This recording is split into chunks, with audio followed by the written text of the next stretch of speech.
नमस्कार दोस्तों। आज मैं आपको एक कहानी बता रही हूँ जो कि एक सच है जो कि सबको जानना चाहिए। और ये सच्चाई है सावित्री हॉस्पिटल कंझावला दिल्ली की। तो नमस्कार दोस्तों, मैं एक माँ और एक सामाजिक नागरिक होने के नाते आज मैं आप सब के सामने एक ऐसा सच रखने जा रही हूँ जो ना सिर्फ एक परिवार की जिंदगी बदल गया, बल्कि हमारे मेडिकल सिस्टम और पुलिस सिस्टम पर भी एक सवालिया निशान उठाता है। दो 2 अगस्त 2025 5 बजे सुबह के एक लेडी जिसका नाम सीमा था, सावित्री हॉस्पिटल कंझावला में इमरजेंसी तौर पर एडमिट किया गया क्योंकि वो प्रेग्नेंट थी और उसका 9 मंथ पूरा हो चुका था। और जब एडमिट किया तो एडमिट करने के 5 बज के 20 मिनट से लेकर 5:40 के बीच में बच्चा हो गया था और जो बेबी था वो बेबी बॉय था। और हमें 6 बजे डॉक्टर ने कहा कि माँ और बच्चे दोनों ही मर गए हैं। तो डॉक्टर ने कहा कि बेबी तो डेड है और पेशेंट ऑलमोस्ट 99% मर गई है। और डॉक्टर ने हॉस्पिटल में इतना पैनिक क्रिएट कर दिया कि जो पेशेंट के पति सीमा के पति को कहा कि आप ब्लड की बॉटल्स लेके आओ, 10 बॉटल ब्लड लेके आओ, जल्दी से इंतज़ाम करो। और जो सीमा के भाई थे और रिलेटिव्स आए थे उन्हें भी पैनिक में क्रिएट कर दिया कि वो तो मरने टाइम पे मर सकती है। जब ये बात सीमा के भाई ने सुनी तो इमीडिएटली इमरजेंसी में उसने पुलिस को डायल किया, 112 नंबर डायल किया। जब दिल्ली पुलिस को इमरजेंसी में बुलाया गया तब जो उस हॉस्पिटल का डॉक्टर नवीन राणा, जो कि सावित्री हॉस्पिटल का ऑनर भी है, ने कहा कि पुलिस के आते ही नवीन राणा डॉक्टर ने कहा कि पेशेंट तो बिल्कुल ठीक है, आप जाकर मिल सकते हो। पर कुछ ही देर पहले, मीन्स 10 मिनट पहले ही डॉक्टर कह रहा था कि पेशेंट 99% डेड है, उसका बचना बिल्कुल मुश्किल है। अब आपको बताते हैं कि आईसीयू के अंदर क्या हुआ। आईसीयू में जब सीमा बाहर आई तो उसने बताया कि उसके बगल वाले बेड में ही उसी के नाम से एक और औरत थी जो कि प्रेग्नेंट थी, जिसका उस टाइम पे शायद 8th या 9th मंथ चल रहा था। और उसका केस काफी क्रिटिकल था क्योंकि उसे 4th मंथ से ही ब्लीडिंग हो रही थी और उसके बच्चे को कुछ हार्ट से रिलेटेड इशू भी था। दोनों का नाम सेम होने की वजह से जो डॉक्टर नवीन हैं उन्होंने हमें एक डेड बेबी दे दिया और जो हमारा बच्चा था वो दूसरी सीमा को दे दिया। क्योंकि में जब हमने पुलिस को कहा तो पुलिस को बताया और हमने जो सावित्री हॉस्पिटल है वहाँ की नर्स ने जब अल्ट्रासाउंड हुआ था 1 महीना पहले यानी कि 8th मंथ में, तब वहाँ की नर्स ने पेशेंट सीमा को बता दिया था कि जो बेबी है वो एक बेबी बॉय है। और ये बात जब हमने पीसीआर में पुलिस को बताया तो पुलिस वालों ने कहा कि आप अपना मुंह बंद नहीं रख सकते, इससे हॉस्पिटल का नाम खराब होता है।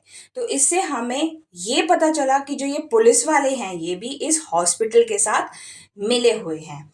और हमने इमीडिएटली उस टाइम पे उस बच्चे को, जब डॉक्टर ने हमें कहा कि अब आप बच्चा ले जा सकते हैं और इसे दफना सकते हैं, तब हमने पोस्टमार्टम की मांग करी। और अब 22 अगस्त हो गया है, 3 हफ्ते हो गए हैं और 3 हफ्ते में अभी तक पुलिस ने हमें पोस्टमार्टम की रिपोर्ट नहीं दी। पुलिस कहती है अभी तो डॉक्टरों की टीम बैठेगी, अभी तो हमें सिर्फ एक टाल मटोल की बातें ही की जा रही हैं। सच्चाई पुलिस हमें नहीं दे रही है रिपोर्ट, जबकि जो मौलाना आज़ाद मेडिकल कॉलेज है उन्होंने हमें बताया था कि जो पोस्टमार्टम की रिपोर्ट है वो 3-4 दिन के अंदर आ जाती है। मगर अब जो कंझावला पुलिस स्टेशन है वहाँ के पुलिस वाले कहते हैं कि अभी तो डॉक्टर की टीम बैठेगी। पोस्टमार्टम में डॉक्टर की टीम बैठती है कि पोस्टमार्टम के बाद बैठती है? तो यहाँ एक सवालिया निशान उठता है। मिली हुई है इन हॉस्पिटल वालों के साथ, और हमारे सामने उस टाइम पे पुलिस ने जो लिंग के बारे में बताया, पुलिस ने कोई एक्शन नहीं लिया। और आज तक तीसरा हफ्ता खत्म होने वाला है, पुलिस ने आज तक ना तो इसके ऊपर कोई एफआईआर दर्ज करी है, ना ही हॉस्पिटल के ऊपर कोई एक्शन लिया है।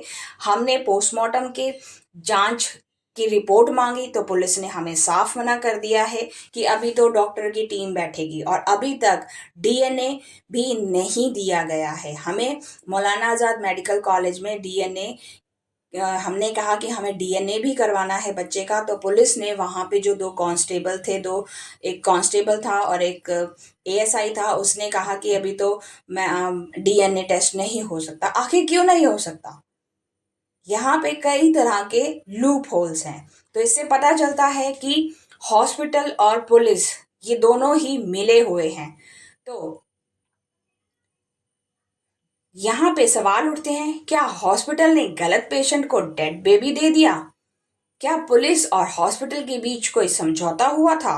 हाँ, ये हम कबूल करते हैं कि पुलिस और डॉक्टर नवीन राणा ने हमारे सामने नीचे जाकर बेसमेंट में पुलिस के हाथ में जो पीसीआर वैन थी उसे कुछ रुपए दिए थे। अब हमें ये नहीं पता, पॉकेट में से निकाल कर डॉक्टर राणा ने हमारे सामने, जो पुलिस वाला बोल रहा था कि आपको ये लिंक की बात नहीं करनी चाहिए थी, उसे डॉक्टर राणा ने पैसे दिए थे। और ऊपर डॉक्टर नवीन राणा हमारे सामने ही इशारों में पुलिस को चुप रहने के लिए कह रहा था कि कुछ टाइम के लिए आप चुप रहो।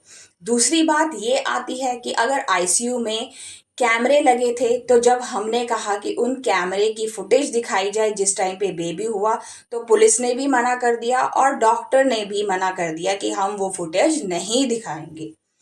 तो अभी तक पोस्टमार्टम रिपोर्ट को क्यों छुपाया जा रहा है? क्या एक आम परिवार के साथ ऐसा ही अन्याय होता रहेगा हमारे हिंदुस्तान में? तो मैं ये वीडियो इसलिए बना रही हूँ ताकि आप सब भी अपनी आंखें खोल सकें और देख सकें कि हमारे हॉस्पिटलों में कितना गंदा सिस्टम चल रहा है। जब तक हम आवाज नहीं उठाएंगे, ये इस तरह के लालची डॉक्टर और पुलिस वाले आम जनता का नुकसान करते रहेंगे। इन्हें सिर्फ पैसा ही दिखाई देता है, इन्हें इंसानियत दिखाई नहीं देते। अगर आप भी ऐसे किसी भी अन्याय के शिकार हुए हैं तो आप चुप ना रहें, आवाज उठाएं, क्योंकि ये हमारे हक की लड़ाई है। आज ये हमारे साथ हुआ है, कल को ये किसी और परिवार के साथ होगा। और उस माँ से पूछें जिसने अपना बच्चा गवा दिया या जिसका बच्चा किसी और को दे दिया गया, और अब उसे तड़पने के लिए पुलिस वालों ने और डॉक्टरों ने छोड़ दिया। पुलिस वाले क्या करते हैं ये हमें नहीं पता, कितनी रिश्वत खाते हैं ये पूरा हिंदुस्तान जानता है। और कुछ ऐसे बदनाम पुलिस वालों की वजह से ही पूरा हमारा पुलिस सिस्टम हिंदुस्तान का बदनाम हो रहा है।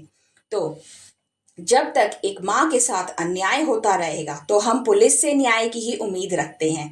पर जब एफआईआर तक नहीं लिखी जाती तो सवाल उठता है, क्या सच में आम आदमी की सुनवाई होती है यहाँ पे?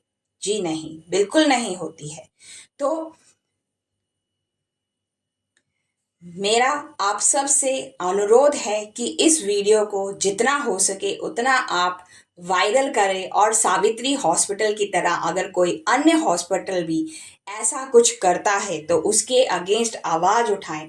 और क्योंकि आजकल हॉस्पिटलों में ऐसा धंधा पकड़ा है कि आईसीयू में ले जाकर ना तो वो पेशेंट के रिलेटिव्स को जाने देते हैं और अंदर से पेशेंट के शरीर से क्या क्या निकाल लेते हैं वो भी हमें पता नहीं चलता। बाद में रिपोर्टों में पता चलता है कि ये तो ऐसा हुआ था, और तब तक पुलिस कहती है कि आपने क्या आंखें बंद कर रखी थी, आप उस टाइम पे सो रहे थे। जब कोई पेशेंट बीमार होगा, बिस्तर से उठ नहीं पाएगा, तो वो पुलिस के पास कैसे जाएगा। अब जब हमने कंप्लेंट करने के लिए बार बार एफआईआर की रिक्वेस्ट कर रहे हैं, तो एसएचओ और बाकी के पुलिस स्टेशन कंझावला कहता है कि थाने में आ जाओ। तो आप लोग किस बात के लिए कि घर तो आप खुद जाके वहां पे रिपोर्ट खुद लिखते हो, और आम जनता के लिए आप उनकी एक बात तक नहीं लिख सकते हो। तो कृपया इस वीडियो को जितना हो सके फॉरवर्ड करें। धन्यवाद।